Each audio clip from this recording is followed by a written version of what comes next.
ये बात 2016 की है, जब मैं कराची के हमदर्द अस्पताल में एक नर्स की नौकरी करती थी। ये इमारत अंग्रेजों के जमाने की थी, जिसकी दीवारें समय की गर्द से ढकी हुई थीं।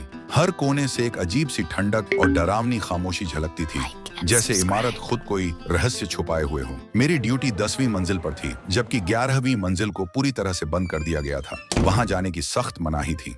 रात के सन्नाटे में उस मंजिल से चीख पुकार, रोने धोने और अजीब सी आवाजें सुनाई देती थी। जब मैंने अपनी सीनियर से इन आवाजों की वजह पूछी, तो वो हर बार बात को टाल देती थी। कहती, ये कुछ नहीं है, बस अपने काम पर ध्यान दो। रात की ड्यूटी में अक्सर ऐसा महसूस होता जैसे कोई मेरी पीठ के पीछे साए की तरह चल रहा हो। कदमों की धीमी आहटें, सांसों की ठंडी सरसराहट। लेकिन जब पीछे मुड़कर देखती तो वहां सिर्फ अंधेरा होता। एक रात जब मैं वार्ड में अकेली थी, मुझे अपना नाम पुकारने की आवाज आई, फरजाना, फरजाना, फरजाना। आवाज ऐसी थी जैसे कोई मेरी रूह को झकझोर रहा हो, ठंडी और अप्राकृतिक।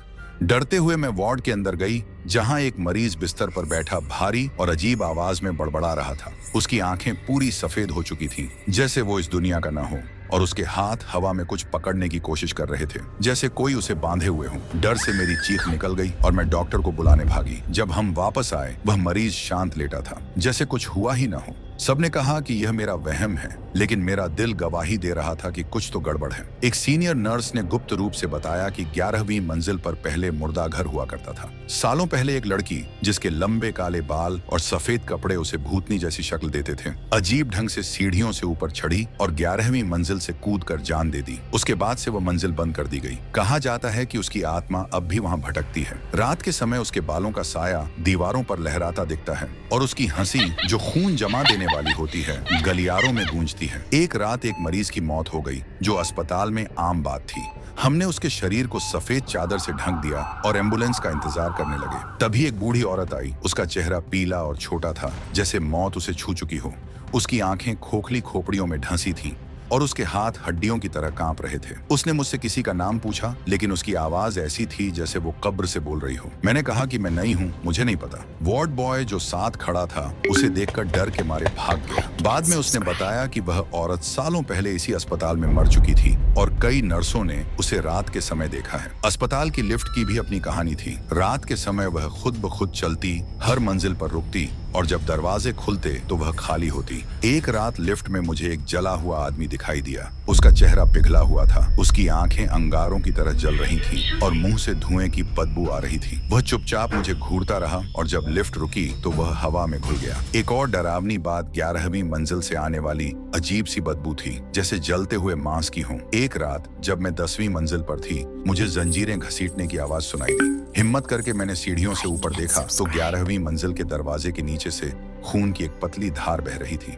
मेरी सांसें थम सी गईं। मैंने तुरंत सीनियर को बुलाया, लेकिन जब हम वहां पहुंचे, न खून था न कोई निशान। दरवाजा बंद था और जमीन बिल्कुल साफ थी, जैसे कुछ हुआ ही ना हो। 11वीं मंजिल के एक कोने में नमाज पढ़ने की जगह बनाई गई थी। मैं वहां नमाज पढ़ने गई, लेकिन वहां का माहौल इतना भारी था कि सांस लेना मुश्किल हो रहा था।